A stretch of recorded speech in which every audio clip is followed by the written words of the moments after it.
So we've all been there. Regardless of any game you play, if it has competitive whatsoever, you know what it's like to queue with bad teammates game after game. You do everything you can to get the win, and it's never enough. So today's video is all about how to deal with those bad teammates, and hopefully you'll win more games because of it. Just a reminder, I do stream every Monday, Wednesday, Friday on Twitch. It's always a fun time, and when I have your support, we usually do giveaways, and it's always great. If you're looking for a marketplace to buy or sell CSGO skins, check out Skinport. It's one of the best ways to support the channel. Anyways, let's jump right into it. So first of all, we have to simplify things. There are many kinds of bad teammates. So there's new players who are just picking up the game for the first time and they're learning. They're friendly, but obviously they lack experience. There's toxic players who intentionally throw even though they know they can play better. There's good players who are just having a bad day. And then there's players who don't play well and also they go out of their way to be as toxic as possible. There's never a simple answer like do X and your problem will be solved. Like different types of players need different solutions. Also, I need to throw in here that there is absolutely nothing wrong with being bad at the game because everyone is at some point, and it's all about learning and improving in the future. If you aren't the best at CS, don't worry, there is still hope for you. So let's get into the solutions. If you run into a newer player, just don't be an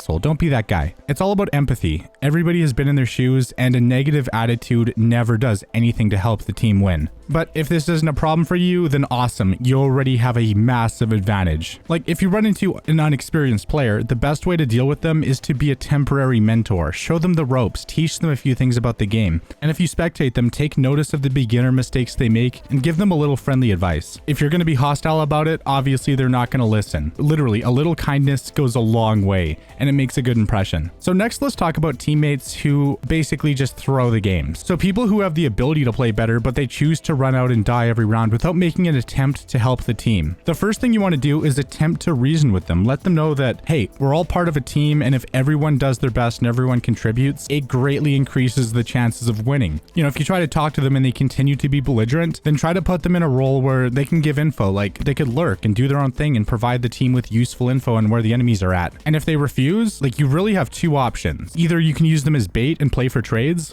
or if it really gets out of the hand, like they start actively griefing, then consider kicking them. All right. Anyways, next we have good players who are just having a bad game. So Counter-Strike is a mental game. If a player is confident in their abilities and has a good mindset, they can do incredible things. But if they're having a bad day and their aim just isn't as good as usual, it's okay. Your main goal is to just bring up the team's morale by being friendly and encouraging them. You can do a variety of things, like if they keep playing the same position, they could switch it up a little bit, play a safer angle. You can even set up a crossfire, and also they can support the team and throw some utility. Even if they can't get the frags they wish they could, at least they can make an impact and make it easier for everyone else on the team. You know, it's not about getting the most kills, it's all about just working together. And next up, of course, we have toxic players. So obviously they aren't necessarily throwing, but these are people who are just constantly negative and bring the team atmosphere down. They look for any excuse to blame and berate whoever they choose. And this really does nothing for the team. If anything, it's detrimental because it can cause tilt. So overall, like their negativity will cause everyone to play worse, and it drastically reduces your chances of winning rounds. And the best way to deal with these types of players is just to tell them to stop being toxic and, talk to them. They're still part of the team and they're actively self-destructing in a way that hurts everyone. Like because CS is a team-based game, every single player is important when it comes to fighting for the win. If they don't care and continue to complain or just be toxic in general, the best thing to do is just mute them. Simply cutting off communication can bring the team's morale back up and get everyone back in the game. The toxic player who got muted, they can always do their own thing. And after a couple rounds, you can always unmute them and ask them if they're ready to be part of the team again. If they agree and they're like, all right, cool. So yeah, sorry about that. I lost my temper. I lost my cool.